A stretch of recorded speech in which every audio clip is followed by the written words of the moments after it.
আজকের গল্প লেখক সৈয়দ মুস্তাফা সিরাজ রচিত নিঝুম রাতের আতঙ্ক। স্টেশনে ট্রেন থেকে নেমে এক গাল হেসে গজপতি আঙুল তুলে বললেন, ওই যে জঙ্গল মতো জায়গাটা দেখতে পাচ্ছ, ওখানেই। সূর্য কিন্তু ডুবতে চলেছে, শিগগিরই পৌঁছতে হবে। ভবভূতি ট্রেনটা চলে না যাওয়া অবধি কোনো কথাই বললেন না। গম্ভীর মুখে দাঁড়িয়ে রইলেন। ঠোঁটের কোণায় সেই অবিশ্বাসের বাঁকা হাসিটা এখনো রেখে দিয়েছেন। ট্রেনটা দূরের বাঁকে গাছপালার আড়ালে মিশে গেল। একটুখানি চা পেলে ভালো হতো। চা? চারপাশে তাকিয়ে দেখো তো, এখানে চায়ের দোকান তো দূরের কথা, আমরা বাদে জনমনীষী দেখতে পাচ্ছ কিনা? ভবভূতি দেখলেন তা বটে, প্ল্যাটফর্ম খাঁ, শুধুই স্টেশন ঘর। তার মানে একটা টিনের গুমটি ঘরের মতো আর কি। এটা ছাড়া আর কোনো ঘর বাড়ি নেই। গাছপালা, ঝোপ জঙ্গল নিঝুম হয়ে ঘিরে আছে স্টেশনটা। কেমন যেন থমথমে, অস্বস্তিকর হাবভাব। তারপরই হঠাৎ চোখে পড়ল ঝোপের আড়ালে দুজন লোক হন হন করে চলে যাচ্ছে। অমনি ভবভূতি বলে উঠলেন, ওই তো দুজন লোক। গজপতি তা দেখে নিয়ে বললেন, এই স্টেশনেরই লোক, স্টেশন মাস্টার আর পয়েন্টসম্যান। কিন্তু ওরা এখন পালাচ্ছে। পালাচ্ছে মানে? স্টেশনে থাকতে চায় না, গজপতি জানালেন। রেলের কোয়ার্টার পর্যন্ত এখানে তৈরি করা সম্ভব হয়নি। করেছে, তবে খানিকটা দূরে। ওরা এখন পালিয়ে সেই কোয়ার্টারেই উঠবে। পরের ট্রেন আসার সময় যখন হবে তখন আবার স্টেশনে আসবে, আবার পালাবে। অবিশ্বাসী ভবভূতি বললেন, তাহলে স্টেশন ঘাটটা তৈরি হলো কিভাবে শুনি? সে অনেক হাঙ্গামা করে তৈরি হয়েছিল। সাহেব ইঞ্জিনিয়াররা এসে বানিয়ে দিয়ে গেছিল। ওরা খুব ডান পিটে ছিল বলেই হয়তো পেরেছিল। গজপতি পা বাড়িয়ে ফের বললেন, ট্রেনটা কেমন ঝটপট একটু দাঁড়িয়ে লেজ তুলে কেটে পড়লো দেখলে না? তুমি ঠাউর করলে দেখতে ড্রাইভারম্যান, ফায়ারম্যান, গার্ড সাহেব, এমনকি যাত্রীরাও চোখ বুজে বসেছিল। ওই সিগন্যাল পেরোলে তখন সবাই চোখ খোলে। আমরা কিন্তু চোখ বুজে নেই। ভবভূতি বাঁকা হাসিটা আরো একটু লম্বা করে দিলেন। গজপতি বললেন, আমাদের ক্ষতি হওয়ার কারণ নেই বলেই চোখ খুলে রেখেছি। তুমি নিশ্চিন্তে থাকো, আমাদের গায়ে আঁচড় লাগা তো দূরে থাক, আমাদের উকি ঝুঁকি মেরে ওরা দেখতে সাহস পাবে না। কারণ এত বড় প্রজেক্টের চার্জে আছে আমার একমাত্র ভাগ্নে ভূতনাথ। ভূতনাথকে ওরা যে কি ভয় পায়। প্রজেক্ট অর্থাৎ বাংলায় যাকে বলে প্রকল্প। এই প্রকল্পের কথা শুনে ভবভূতি কলকাতায় গজপতির ড্রয়িং রুমে যতটা জোরে হেসেছিলেন, এখানে পৌঁছে ততটা পারলেন না। খুব খুব শব্দ হলো মাত্র। গজপতির পিছনে পিছনে রেল লাইন বরাবর এগোতে থাকলেন। সূর্য গাছপালার আড়ালে অস্ত যাচ্ছে। আশ্বিন মাস, ঘন সবুজ চেকনাই দেওয়া গাছপালার গায়ে নীলচে কুয়াশা জমতে শুরু করেছে। পাখপাখালিরা তুমুল হল্লা করছে। ভবভূতি টের পেলেন, কেমন যেন অস্বস্তি তাকে পেয়ে বসছে ক্রমশ। হলেও হতে পারে, কিংবা থাকলেও থাকতে পারে, এই ধরনের ভাবনা মগজে ঘুরে বেড়াচ্ছে। বারবার এদিক ওদিক দেখতে দেখতে যাচ্ছেন। এই প্রকল্পের কথাটা মূলত উঠেছিল সুন্দরবন ব্যাঘ্র প্রকল্পের কথায়।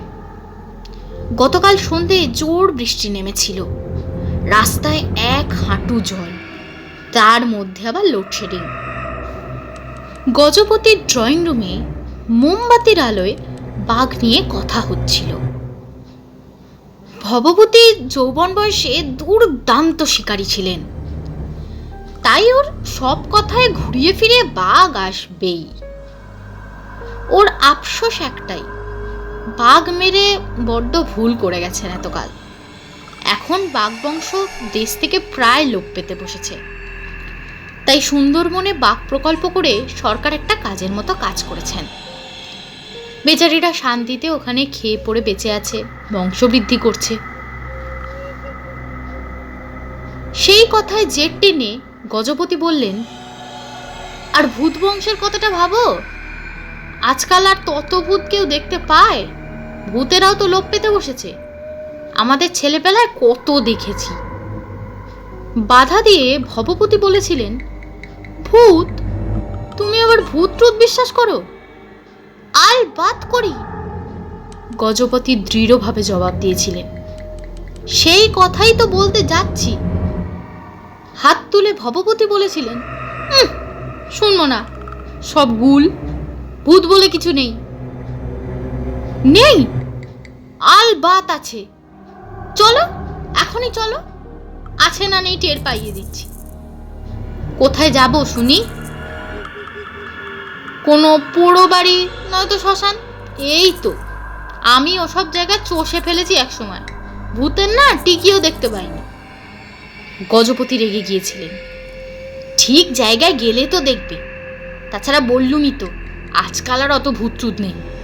আগে যেমন পাড়া গায়ে যখন তখন বাঘ দেখা দিত, এখন কি দেখা যায়? যায় না। আর তুমিই তো বললে বাঘ বংশ লোপ পাচ্ছে বলে সুন্দরবনে বাঘ প্রকল্প করা হয়েছে। হয়েছেই তো, প্রকল্প না, বলো বাঘেদের অভয়ারণ্য। হ্যাঁ হ্যাঁ, তাই তো বলতে যাচ্ছিল, শুনবে না, খালি গোঁ ধরবে। রামচন্দ্রপুর নামে স্টেশন আছে, শুনেছ কখনো? শোনোনি? ভবপতি ফের বাঁকা হাসে বলেছিলেন, না ভাই, সত্যিই শুনিনি। তা হয়েছে কি সেইখানে? রামচন্দ্রপুরে ঠিক তোমার সুন্দরবনের বাঘেদের অভয়ারণ্যের মতো ভূতেদেরও বংশরক্ষার জন্য অভয়ারণ্য করা হয়েছে, জানো সেটা? আর তার প্রজেক্ট অফিসারকে জানো? না, জানি না, কারণ এমন প্রজেক্টের কথা কোশমিন কালেও শুনিনি। গজপতি গর্জে বলেছিলেন, তুমি যা জানো না বা যা শোনোনি তা নিয়ে বেকার তর্ক করতে এসো না। রামচন্দ্রপুর ভূত প্রকল্পের চার্জে যে অফিসার আছে তার নাম ভূতনাথ, আমার আপন ভাগ্নে। সে রীতিমতো মেক্সিকোতে ট্রেনিং নিয়ে এসেছে ভূতের ব্যাপারে। ভবভূতি অবাক হয়ে বলেছিলেন, বলো কি? হ্যাঁ হ্যাঁ, মেক্সিকো বিশ্ববিদ্যালয়ে ভূততত্ত্বের ডক্টরেট ডিগ্রি দেয়। আমাদের ভূত সেই ডিগ্রি পেয়ে এখন ভারতের নাম করা ঘোস্ট এক্সপার্ট, যাকে বলে ভূত বিশেষজ্ঞ। গত বছর যখন রামচন্দ্রপুর ঘোস্ট প্রজেক্ট ভূতেদের অভয়ারণ্য চালু হলো, তখন তার উদ্বোধন কে করেছিলেন জানো? ভূত বিষয়ক দপ্তরের মন্ত্রী মিসেস এস.সি. হারমটমটাইয়া। ভবভূতি আরও অবাক, এমন সরকারি দপ্তরের নাম তো শুনিনি গো কখনো। আর কি বললে? এস.সি. হারমটমটাইয়া? না, শুনিনি। গজপতির উল্লাস দেখে কি, এই তো, কিছুই খবর রাখো না। রাখবে কি করে, সারা জীবন তো বনে বাদারে বাঘের লেজ ফলো করেই কাটালে। শুনে রেখো, এমন দপ্তরও আছে, তবে গোপনীয় দপ্তর, কেউ জানে না। আমার ভাগ্নের খাতিরেই অবশ্য আমি জানতে পেরেছি। তাহলে ওই মন্ত্রী মহোদয়ের পুরো নাম বুঝি শাকচুন্নি হারমটমটাইয়া?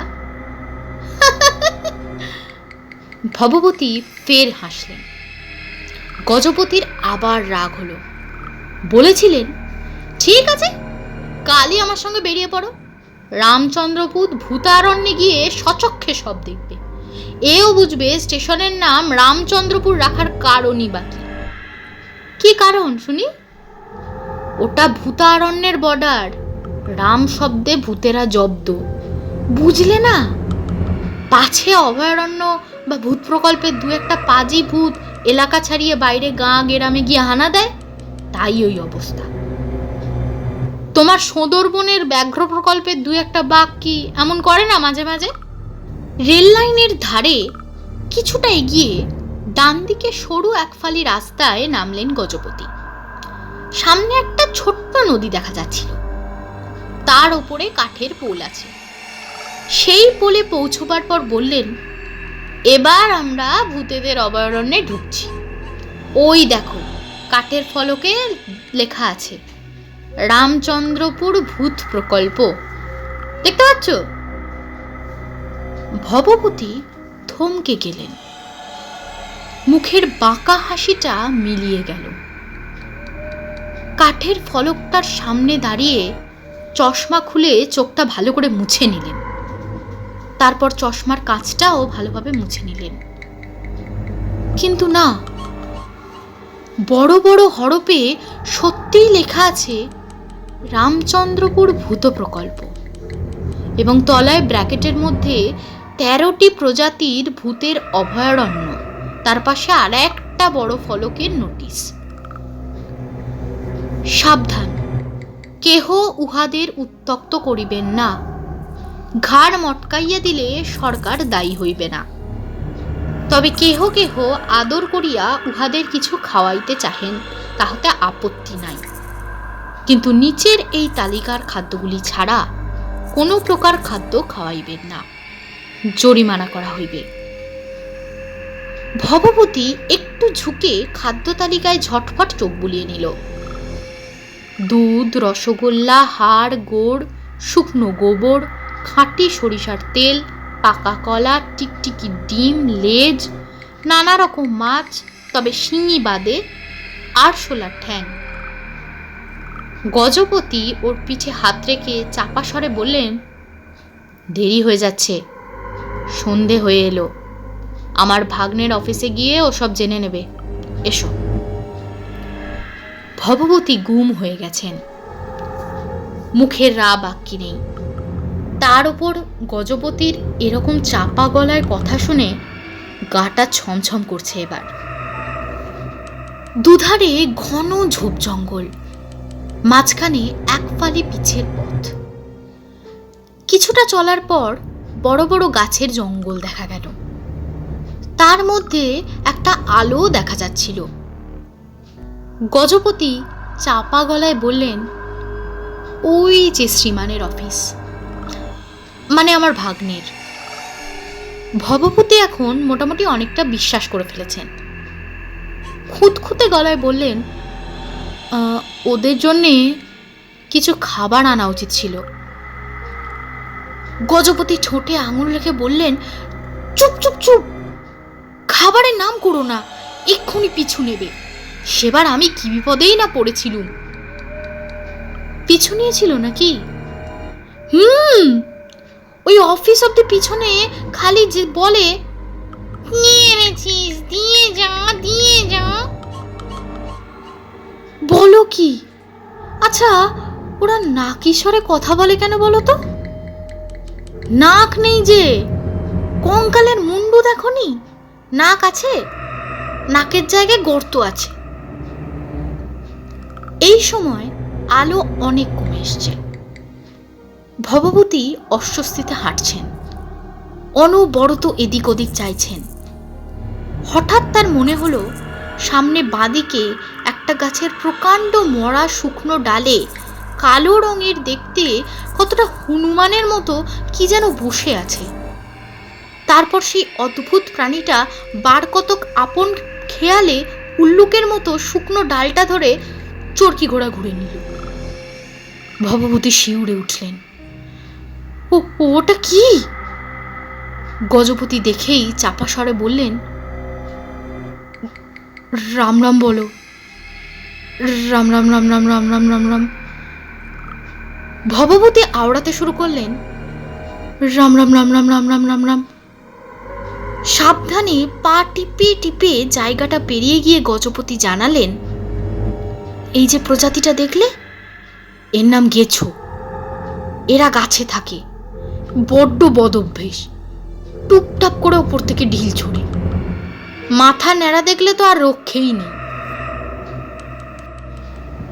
রাস্তাটা এবার ডাইনে ঘুরে গেছে। সামনে একটা গেট দেখা যাচ্ছে, আর ওপাশে বাংলো মতো একটা বড় বাড়ি। গেটের কাছাকাছি যেতেই ভবভূতি দেখলেন আচমকা কি একটা ঢ্যাঙা লিকলিকে মূর্তি শটান ঝোপ ঠেলে রাস্তায় বেরিয়ে এলো। তার সামনে একটু তফাতে দাঁড়িয়ে গেল। ভবভূতি ফিসফিস করে উঠলেন, গজু, ওটা কি? গজপতি দাঁড়িয়ে গেছেন। আগের মধ্যে ফিসফিস করে বললেন, এই সেরেছে, সত্যি তো কিছু খাবার আনা উচিত ছিল, অন্তত একটুখানি শুকনো গোবর হলেও। মুখের কথা মুখেই থেকে গেল গজপতির। সেই মুহূর্তেই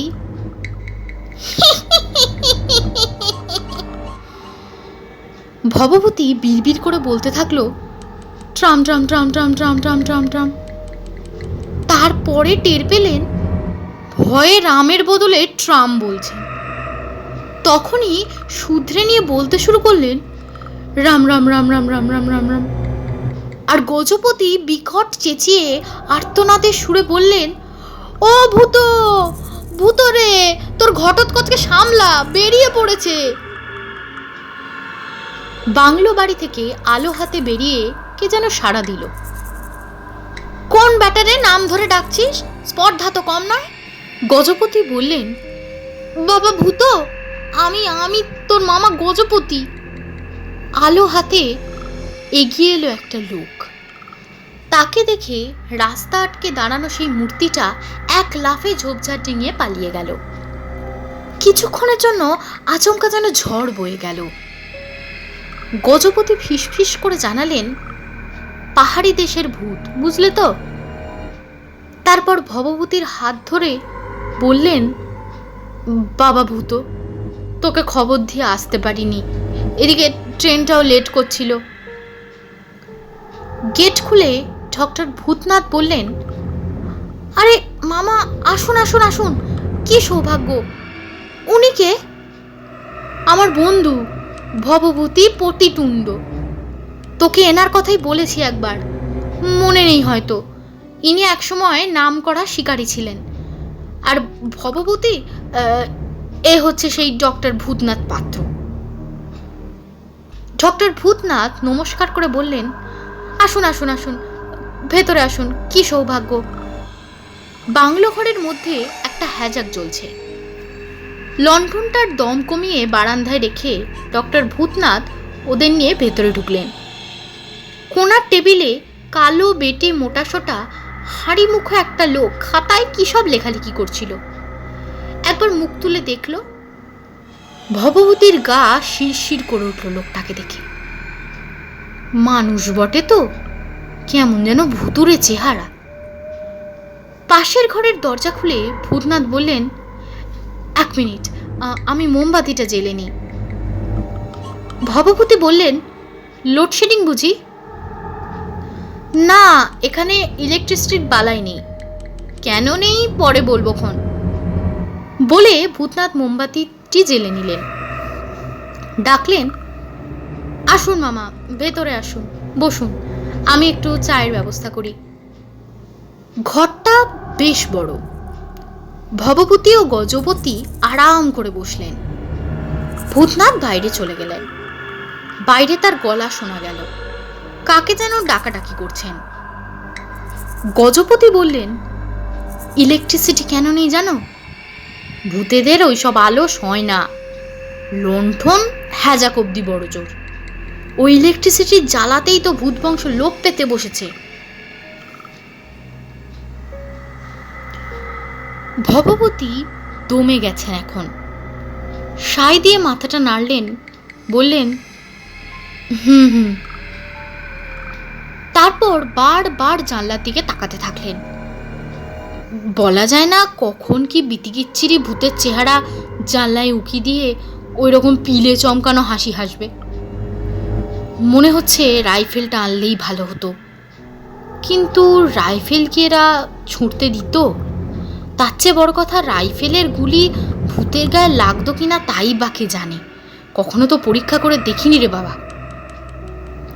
কিছুক্ষণ পরে চা খেতে খেতে ভবভূতি এই অভয়ারণ্যের ভূত বৃত্তান্ত বেশ মনোযোগ দিয়ে শুনছিলেন। গজপতির ভাগ্নে ডক্টর ভূতনাথ বেশ অমায়িক মানুষ, রোগা শিঙে চেহারা, গায়ের রং কুচকুচে কালো, চুলগুলো ছোট, সজারুর কাটার মতো খাড়া, গোফটাও তাই। এই শরতের ভ্যাপসা গরমেও স্যুটটাই পরে আছেন। গজপতির তো চোখ নাচছে অনবরত, যেন বলতে চাইছেন, দেখছো তো আমি কেমন ভাগ্নের মামা, ভাগ্নে আমার পাক্কা সাহেব। ডক্টর ভূতনাথ বলছিলেন, আপনি তো শিকারী মিস্টার পথিটুণ্ড, আপনি ব্যাপারটা আরো খুব ভালো করে বুঝতে পারবেন। আপনার যেমন বন্য প্রাণী, বিশেষ করে বাঘের ব্যাপারে তীব্র কৌতূহল ছিল বললেন, আমারও ছোটবেলা থেকে এই ভূত ব্যাপারটায় ভীষণ আগ্রহ ছিল। তো যাই হোক, হঠাৎ একদিন কাগজে দেখলাম মেক্সিকো বিশ্ববিদ্যালয়ে ভূতত্ত্বে গবেষণার জন্য সেখানকার সরকার বৃত্তি দিচ্ছেন। অমনি দরখাস্ত করে দিলাম। ইন্টারভিউয়ে ডাক পড়ল, পাশ করে গেলাম। তারপর তো দেখতেই পাচ্ছেন, শুনেও থাকবেন। সাগ্রহে ভবভূতি বললেন, হ্যাঁ শুনেছি, কিন্তু এই প্রকল্পে এত ভূত এনে জড়ো করেছ কিভাবে, সেই কথা বলো তো। ডক্টর ভূতনাথ একটু হেসে বললেন, সে অনেক হাঙ্গামা। কাগজে বিজ্ঞাপন দিতে হয়েছিল, কেউ কোথাও ভূতের খোঁজ পেলে জানাবেন, পুরস্কৃত করা হবে। বিস্তর চিঠিও জমা পড়েছিল, কিন্তু বেশিরভাগ জায়গায় গিয়ে দেখি মিথ্যেই ভোগাচ্ছে। তবে বেশ কিছু জায়গায়, যেমন ধরুন কলকাতার পুরনো কয়েকটা বাড়ির ছাদ, চিলেকোঠা, সিঁড়ি, হাতড়ে আমরা 3 রকমের ভূত পেয়েছিলাম। এরা সবাই কিন্তু মানুষ ভূত। কেউ আত্মহত্যা করে ভূত হয়েছে, কেউ দুর্ঘটনায় মারা গেছে, কেউ খুন হয়ে মারা গেছে। গজপতি বললেন, ভালোভাবে না বোঝালে না ভবভূতি বুঝতে পারবে না। তাহলে শুনুন, ভূত জাতি মূলত 3টি উপজাতিতে বিভক্ত। মানুষ ভূত, যাকে বলা হয় প্রেত; প্রকৃত ভূত, যারা মানুষ বা কোনো জন্তুর অশরীরী আত্মা নয়, স্রেফ ভূত; তৃতীয় উপজাতি হচ্ছে প্রাণীজ ভূত, অর্থাৎ মানুষ বাদে অন্যান্য প্রাণী মরে যে ভূতের জন্ম। যেমন ধরুন গরু মরে ভূত হয়েছে, তার নাম গোদানো। ভবভূতি আরো কৌতূহলী হলে বললেন, সব রকম ভূতই কি এখানে রয়েছে? ভূতনাথ বললেন, তবে সব সময় দেখা পাওয়াটা মুশকিল। আপনি তো সুন্দরবন অভয়ারণ্যে গেছেন, কবার বাঘ দেখতে পেয়েছেন বলুন তো? ভবভূতি সায় দিয়ে বললেন, আমি শিকারী, ও কি আমার কাছে নতুন কথা?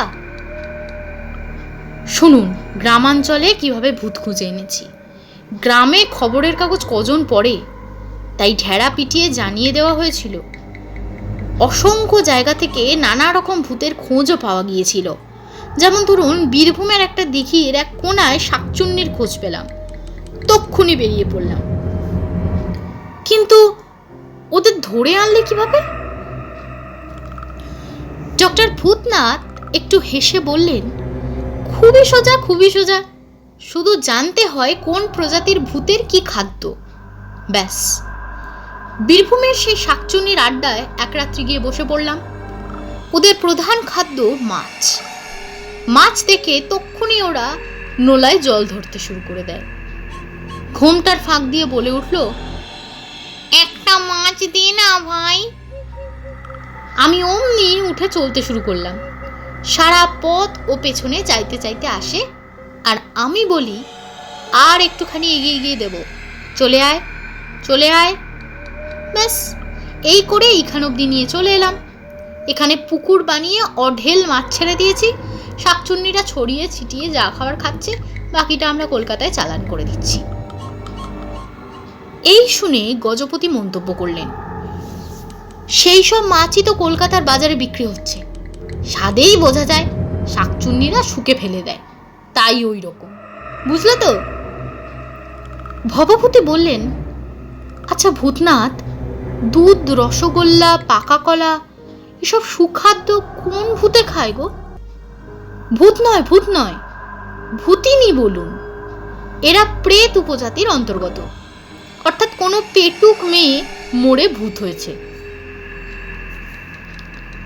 যেই কথাটা বলা অমনি জানলার বাইরে থেকে খ্যানখ্যানে গলায় কে বলে উঠল, কি কি বললি?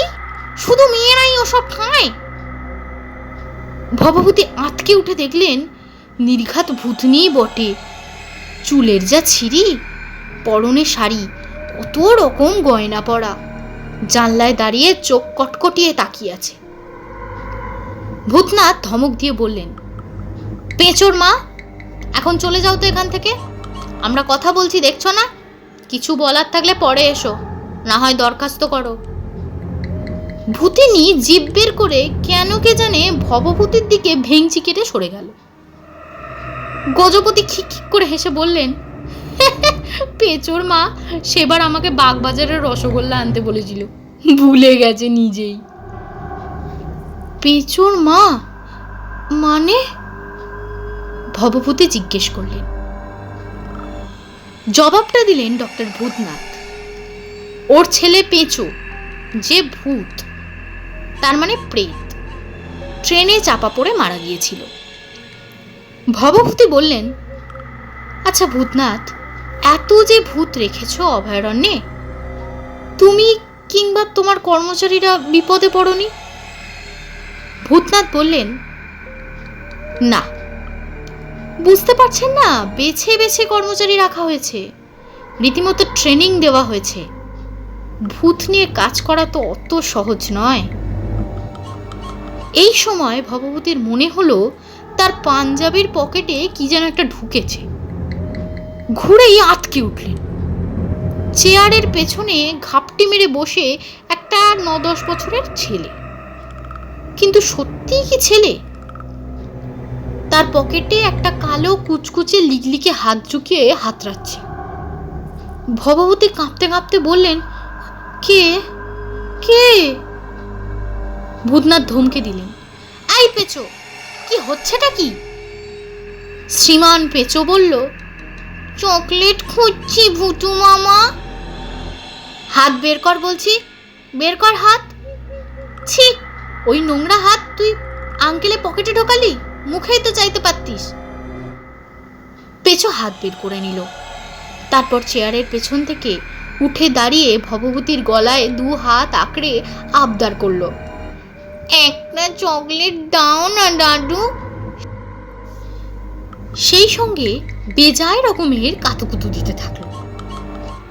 কি প্রচন্ড ঠান্ডা হাত!